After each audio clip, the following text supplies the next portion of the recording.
think we had a Q&A. Jen, is that a legit question coming through? There is a legit question. It says, when cold emailing VCs or DMing on LinkedIn, can you please expand on the blurb?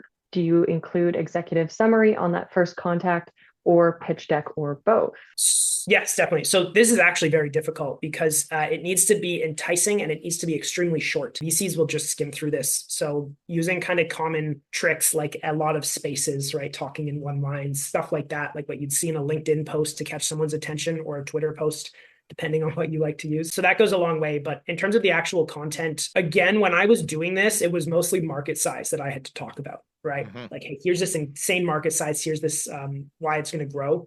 I think these days, if you can get a timing piece around AI, that will catch a lot of VCs' attention. So it kind of comes down to looking through Twitter at what VCs are talking about in your industry. So they could be talking about, essentially like look for the trends that they're already cognizant of, and then tell them kind of what they want to hear in that blurb. It's very common once one kind of gets on an idea for them to all start talking about it. So if you can find those key words and phrases and make sure they're very obvious and at the top, that can go a long way. Right now, I think timing, again, around AI is huge. Traction is big, but traction's actually starting to, even that is getting deeper, where it used to just be revenue, but now things like revenue retention is, I think, one of the next hot things for VCs. So if you can put that in there, that's usually a good sign for them that, oh, you have product market fit because some portion of your revenue is sticking around forever. So yeah, that would be my advice is, and unfortunately, it's not very specific advice, but yeah, try to find out what they want and tell them that. Yeah, that's actually really specific enough. Let me back it up a little bit and answer this from another angle. What Justin just demonstrated is use a tool to get their attention. So if you can make it contextually relevant, there are other techniques that you can use, such as pay them a compliment. The first thing, hey, I really enjoyed your talk at TechCrunch Disrupt, or I really enjoyed your podcast.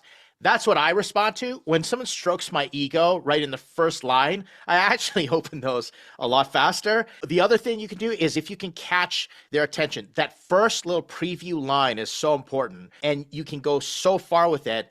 Imagine if I just said, I sent you a LinkedIn message or an email and it was all like hype. We're disrupting and transforming and revolutionizing the way. Get on board right now. While I'm checking out. The second thing is if you send me something that says, I hope you are doing well, ha ha ha, type thing, I'm going to check out because I'm like, get to the point. You have to find what works for you and lead with your best thing. If you contacted me and you said, hi Ed, I hope you're doing well. I don't want to bother you. I know you're busy. And you used up all that preview space. I'm not interested. But if you contact me and said, I see that you're interested in this and we've got 25 million users on our platform, I'm going to go, okay, this says something a little different. You have to test and find out. Justin's got a specific style that will work.